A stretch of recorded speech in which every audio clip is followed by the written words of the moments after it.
and thank you all for the invitation, also to Sally for the invitation to speak here this morning. I think both Colin and the previous speakers, Colin and Emily O'Reilly, have very clearly articulated the challenges that face both journalists, but also media organisations and regulators alike, really, in meeting many of the challenges of the new media environment. And what I've been asked to focus on in particular here today is looking at taking a regulatory perspective on hate speech and the role of media ethics in hate speech. From a national perspective, I suppose I'm representing here the BAI, but I'm also president currently of the European Platform of Regulatory Authorities, which completed a fairly significant piece of work in 2016, looking at the regulatory experience of regulating in the area of hate speech. And it's really that, perhaps this morning, that I'd like to focus on and share some of the outcomes of that inquiry, if you like, into experiences, challenges, and also the manner in which regulators are actually trying to address some of these issues. Hate speech is not something that can be just addressed by regulation alone. The role of a journalistic code of ethics, as Colin has pointed out this morning, is absolutely central. And I will briefly come to the issue of media literacy just towards the end of this presentation as well, and looking at the role that will play. I suppose audiovisual regulation is ultimately about upholding freedom of expression. BAI has an express provision in Irish law relating to rightful liberty of expression, and also around trying to provide and sustain a regulatory environment that supports independent and impartial journalism.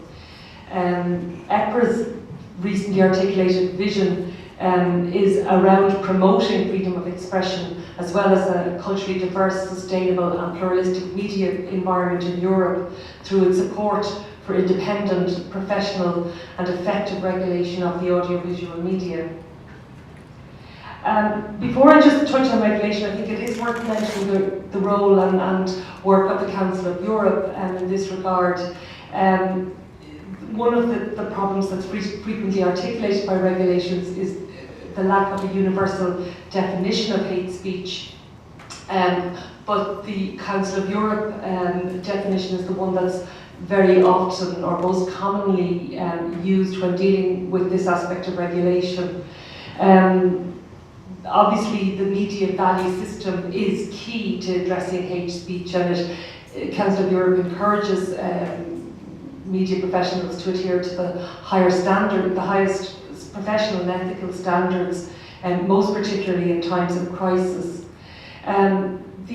I think it is universally agreed that the ability of the media to operate freely is absolutely key, and they've been quite strong, and there is a general consensus amongst regulators that blocking of media is not a solution in itself.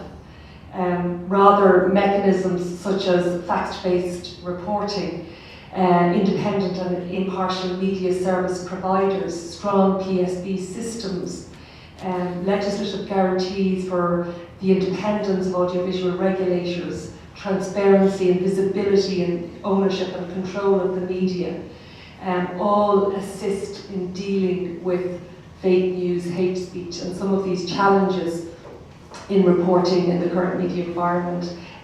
There's also agreement that media literacy is a critical role for reasons which I'll come to later.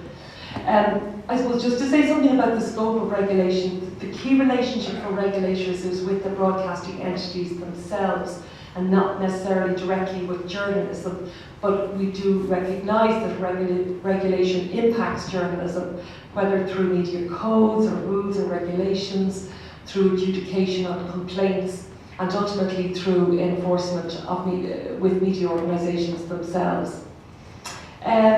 Emily O'Reilly touched on the challenges, the broader challenges facing both media organisations and regulatory, the associated regulatory organisations in the current evolving media environment, where audiovisual regulators haven't traditionally regulated linear broadcasting, but are having an increasing role in non-linear content, online content. And again, I'll come to some developments at the European level in that regard in a moment. To say something first about BAI regulation, Colin has touched on a number of aspects of this. At the moment, Broadcasting Authority of Ireland is only involved in regulating linear broadcasting services. That may change with the review of the Audiovisual Media Services Directive. But we have codes on programme standards, fairness, objectivity and impartiality. Principle 5 of the Code of Programme Standards probably the most pertinent in that it deals with respect for persons and groups in society. Our complaints process, there's adjudication by our statutory compliance committee. We have a range of compliance and enforcement powers which we can draw upon as well.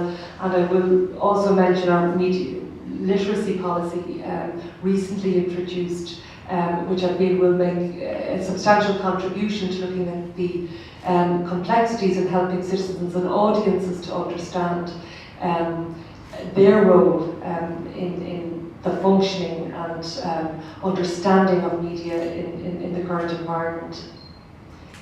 I think it goes without saying that in support of democracy, the importance of reliable, unbiased, truthful information is central. This is even more essential in times of crisis, when media service providers themselves are often operating under severe pressure, and when those in power often try to take control of information. And I'm sure you've heard of the term the weaponisation of information. I think what regulation is about at its most extreme end is avoiding situations where information is used as a weapon of power. But all of that, of course, underscores the need for a professional and ethical media. In relation to hate speech, some of the regulatory challenges really stem from regulators wanting to facilitate an ethical environment through the free flow of information, through open, strong and transparent regulation. And what regulators say is their key challenge in the area of hate speech is trying to strike the right balance between dealing with a breach or an offence of a code or a regulation and the right to freedom of expression. Managing false news, particularly in times of crisis, is also a current, very strong regulatory challenge. And there's areas within Europe where this has been particularly the case in recent times, in northeastern Europe, around the Baltic Sea, in some areas of the Balkan where there have been traditional religious and political tensions, would be some of the areas. Also in terms of some of the new terrorism experiences in France and the UK have thrown up situations that need to be managed very carefully. So terrorism, migration and new lines of conflict present challenges for fair and objective and impartial reporting of news and current affairs. Regulators also report often on the need for expertise, like language can be a huge issue for regulators, where medias are being received from other jurisdictions in a language that's perhaps not familiar or not the foremost language in the country of regulation. And of course, I think the big issue is online, and for those regulators that are involved in online media, as I think Emily also pointed out in her presentation, everyone can be media today, so that presents a wider set of issues. Hate speech does have particular obstacles in times of crisis, as I said before, the lack of a universal definition of hate speech is frequently cited by regulators as being a problem. For some regulatory authorities, the lack of legal or punitive measures can be an issue, and there's sometimes overlap between regulatory codes and penal codes as well that can create issues around jurisdiction or create question marks around jurisdiction. Political and public pressure is often something which is heavily placed on regulatory organisations, such even that the independence of a national regulatory authority can be threatened. On occasion, questions of jurisdiction arise, and not only can issues of independence for the authority be threatened, but I can give you some examples of where there have been slandering of regulatory staff in print and online in quite horrific ways. And sadly to say also within European Union countries, I mean, with a recent case in Croatia where the regulator suspended a television service for 3 days for hateful speech based on religious grounds. As you can imagine, in that whole area where there's been relatively recent enormous political and religious sensitivities and tensions, and where really, I suppose, the independence, the whole of the authority was asked to resign by government. That didn't quite happen, but the chairwoman of the authority in question there was some horrendous statements made based on gender grounds online and put around in the media more generally. So very often the regulators can be victims themselves. Just looking at what some of the responses then from regulators has been, again, this is arising from our overview paper, and EPRA does not take any common positions in this regard, but what I am trying to share with you is what that range of experience of regulators is. There's been some strengthening of the legal and regulatory restrictions regarding discrimination, hate speech and terrorism. That's had to happen in response to some of these more recent developments. Some of the regulators have changed their regulatory frameworks on false, bias and deceptive content. There's been a notable number of cases reported related to incitement to hatred, violence and public disorder, biased and partial reporting and discrimination, and a visible tendency to use propaganda. Programme genres in which this type of content appears are diverse in range, form and level of influence. Techniques employed can vary. There have been some regulatory interventions, other regulatory interventions such as non-binding guidance, and this is where there's been some journalistic type codes and that developed that may be non-binding but have generally been regarded as positive. There's been also a development of codes of ethics for broadcasters, also reported. But one, I think, overriding view that there was common agreement on was that the relationship with other stakeholders in the areas of regulating hate speech is absolutely key. There is a role for self-regulatory measures, media literacy and an informed citizenship of the issues involved. Here's some examples of changes in regulatory frameworks. For example, Greece has introduced some developments, some codes in relation to combating racism and xenophobia. Ukraine, Lithuania and Latvia have had to restrict the dissemination of certain types of information in the interests of national security. Ofcom in the UK made modifications to their broadcasting code on the regulation of content, such as hate speech and abusive or derogatory treatment. There's also the possibility of some new legislation in the UK. And in France, they introduced a code of conduct on the coverage of terrorism acts on TV, and that was to do with issues of both sensitivity, some of which I think Emily O'Reilly referred to there, and also the need for security forces to have some window of opportunity in terms of following up on these attacks. Here's some examples of good practice, non-binding good practice. Croatia issued guidance on the interpretation of statute and maintenance of professional standards in reporting. In Bosnia and Herzegovina, they developed guidelines of the implementation of elements of the regulatory code dealing with provocative statements, accuracy and balance. The UK and France have mentioned some of those. Macedonia, which has experienced a lot of difficulties and challenges in the areas of hate speech, have also issued a guide for monitoring hate speech. There have been a number of fairly high-profile recent cases in times of crisis as well. In Croatia, that's the situation I just mentioned there in relation to a suspension of a television licence. Estonia, UK, Latvia, Poland, Lithuania, Romania, Switzerland all reported recent regulatory cases of bias linked to hate speech and alleged propaganda. France and Belgium have dealt with issues around sensationalism and sensitivity in coverage of terrorism acts. And Macedonia, sorry, just back to that one there. Sorry, close myself now. Sorry, beg your pardon, just bear with me for a moment. Sorry, yeah, and then Macedonia again have dealt with cases leading to violation of the legal provisions on discrimination and hatred on grounds of sexual orientation.